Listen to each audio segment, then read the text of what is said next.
Oh gosh, I love this wine. So this is a champagne. Champagne Henri Abelé. You've heard me speak about Champagne Henri Abelé before. It's the third oldest champagne house of Reims. It's the pioneer of the frozen disgorge method and the champagne that was once served on the Titanic. This is actually the Sourire de Reims. The Sourire de Reims is a tribute to the Smile of Reims, which is a statue on the Cathedral of Reims. If you haven't been to Reims before, there's a beautiful statue that sits on the cathedral and it's smiling. And back in the day, it was kind of like, why is it smiling? Because you didn't make a statue with a smiling face. It was kind of like this evil, it's kind of cheeky. I don't know. It's got a story, right? So it has become quite famous. It's the Smile of Reims, right? After the war, after the cathedral basically got burnt, Henri Abelé started the fund to rebuild that cathedral. So as a thank you from the city, it was gifted Le Sourire de Reims, and it's the only champagne house allowed to have Le Sourire on its label. At the anniversary of that, they started bringing out one of the anniversaries, I wish I knew, I think it's like 250th anniversary, something like that. They started bringing out their Sourire de Reims. So this is our prestige cuvee for those people who love champagne and understand the terminology, our prestige cuvee. But this one's even more special because this spends 10 years on lees, so 10 years underground. It is from Rosé, so it's a single region. It's from the Aube region of Champagne. So 100% Rosé de Reims, which, yeah, as I said, one of the three villages of Reims, a commune within Aube. 10 years on lees, so it becomes quite audacious. Like, look at that color. Like, it is ridiculous, right? Rosé, and I know all the French people out there are going to hate the way I say that, but Rosé is very close to Burgundy. So you are going to get those Burgundian flavors coming out. The house likes to say it's quite audacious. It's, a single grape variety from a single terroir, and it's just so precise in the way it's vinified.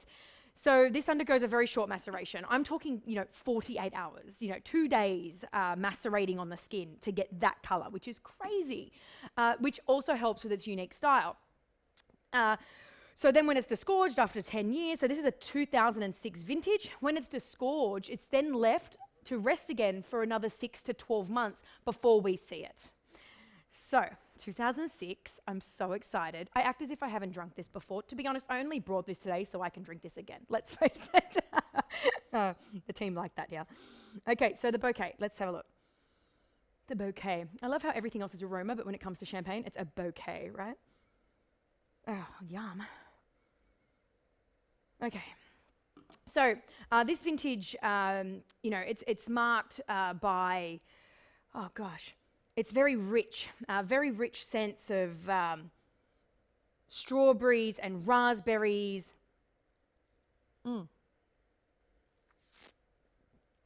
Black currants. That's the other thing. It's like spicy. It's, sweet spices. Minty clove, like sweet spice, like clove.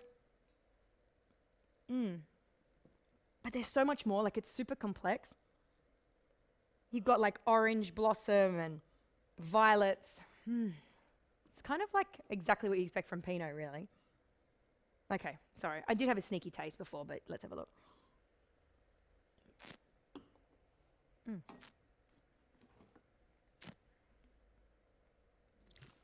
Oh, that is so hard to spit. So the difference between the last wine and this bubbles, the last bubbles and this bubbles, is the softness of the bubble. It's not persistent. It's just super, it's just soft. It's a softer bubble, yeah? And it really, like, you're drinking wine. That's why I say this is the kind of champagne that you could drink with a steak. And the aftertaste is just long and it's round and I'm having a few things popping up. Yes, it is almost like the caramel color. And that's only on 48 hours on macerating on skins. Like, it's crazy. There's only 2,000 bottles of this wine made each vintage, okay? Or the vintages that they deem the best.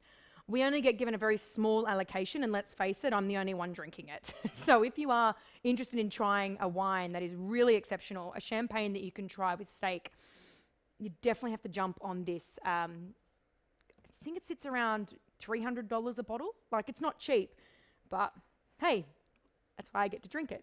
It's great. So I'm just going to have a cheeky little sip and then I'll move on to the next wine.